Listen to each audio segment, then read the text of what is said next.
Dakle, ovo je video izlaganje koje sam imao, to jest držao na Fort Medu, konferenciji o utvrđenjima na Mediteranu, koja se održala prije 2 tjedna. Originalno je bilo na engleskom, ovo je naravno na hrvatskom. Tema je relativno nedavno otkrivena osmanska utvrda iznad Skradina. Sad u izlaganju na engleskom sam prvo objašnjavao što je Skradin i gdje je Skradin, što valjda sad ne moram. Svakako je riječ o geografski vrlo pogodnoj lokaciji na kojoj povijest počinje prije nekoliko tisuća godina. Budući da je bio na gospodarski vrlo povoljnom, ali vojno i strateški vrlo nepovoljnom mjestu, i još uvijek je, Skradin je uvijek nekako prosperirao tijekom mirnih razdoblja i bio u neprilici na prvi znak ratnog sukoba. Primjerice, rimska Skardona bila je jedna od najvažnijih gradova provincije Dalmacije sa velikom lukom, mnogim cestama koje su vodile prema unutrašnjosti. No idući put kad je Skradin bio toliko važan je bilo tek nakon 1000 godina, negdje na kraju 13. početkom 14. stoljeća, kad je dalmatinsko zaleđe bilo ujedinjeno pod vlašću plemićke obitelji Šubić. Nakon tog razdoblja Skradin polagano gubi važnost i stanovništvo zbog međusobnih obračuna hrvatskih plemićkih obitelji, ali i kasnijeg dolaska osmanskih pljačkaških, potom vojnih trupa, koje će konačno ući u grad u proljeće i zauzeti ga u proljeće 1522. godine. Usprkos čestim tada ratovima i pograničnim sukobima, osmanska vlast nad Skradinom ipak je dovela do nekog novog razvoja grada i tad je Skradin bio relativno važno regionalno trgovačko središte. Iako su Osmanlije bile svjesne, i to vrlo svjesne, važnog i velikog mletačkog Šibenika samo par kilometara nizvodno. Nakon više od stoljeća i po osmanske vlasti, Mletačani će konačno vratiti Skradin 1683. godine. U kasnim stoljećima, sve do danas, Skradin nije u biti iskusio neku veliku urbanizaciju i ostao je ruralni centar sa nekoliko stotina, 500 do 1000 stanovnika. Sad, s obzirom na svoju tisućljetnu prošlost, Skradin je još uvijek relativno slabašno istražen. Arheološki ostaci, za koje se pretpostavlja da ih ima mnogo, nisu u biti sustavno istraživani. A kasnije razdoblja skradinske povijesti uglavnom budu vrlo kratko obrađena u nekakvim studijama kao što je ova, ili možda čak i boljima. A kad smo već kod toga, možemo se vratiti na glavnu temu, a to su skradinska utvrđenja.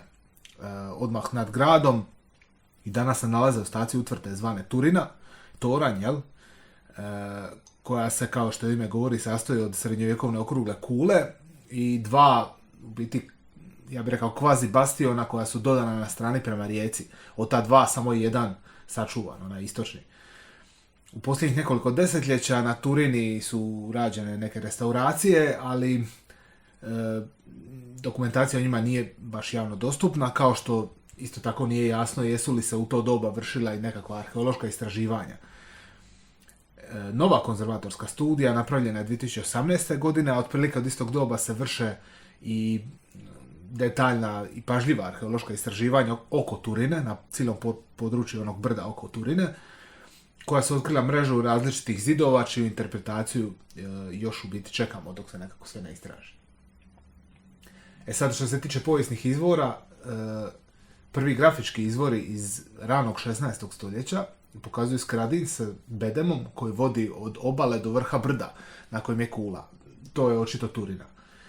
Sličan prikaz nalazimo i u idućim desetljećima, a isti taj opis ponavljaju i različiti mletački činovnici, vojni zapovjednici u svojim izvješćima. Ali ima jedno izvješće iz 1572. Znači taman se događa jedan od mletačko-osmanskih ratova i u tom izvješću ide jedna novost. Spominje se drugo utvrđenje koje su napravili Skradinjani, znači tadašnji osmanski podanici, i to na višem mjestu, tako doslovno izvor govori, na višem mjestu kako bi bili sigurniji od Galija. Stvar je u tome što se s Turine ne vidi Prokljansko jezero i tadašnji Skradinjani bi opazili mletačke Galije, mletački napad tek negdje ispod današnjeg mosta. Znači niti kilometar od grada, što je naravno jako opasno.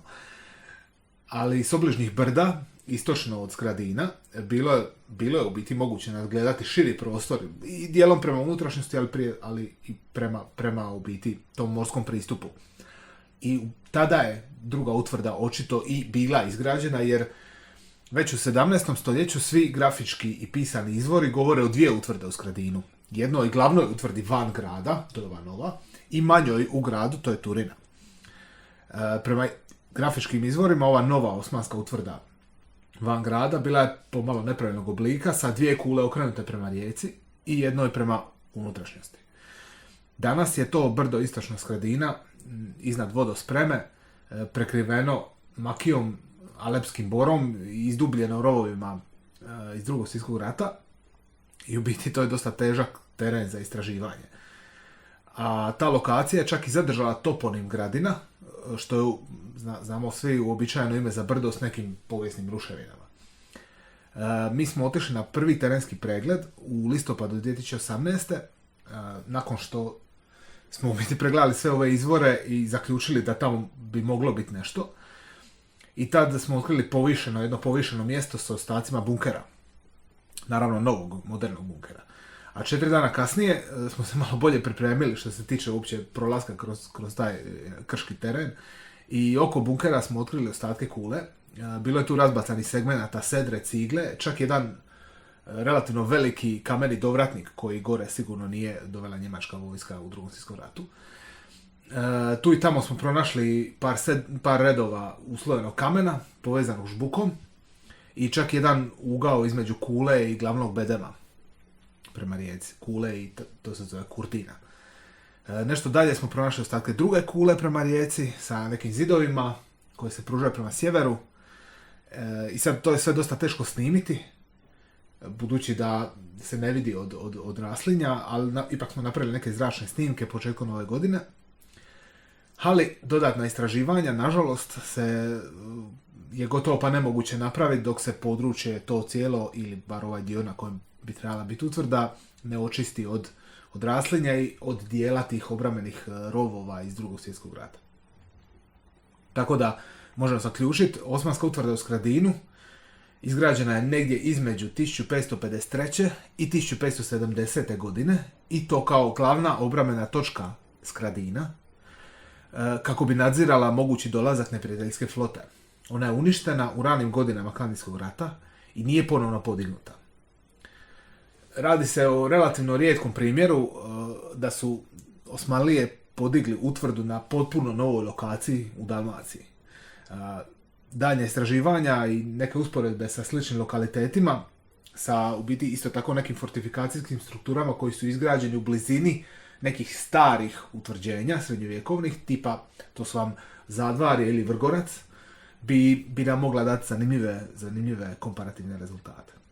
I to bi bilo to i hvala svima koji su izdržali do kraja.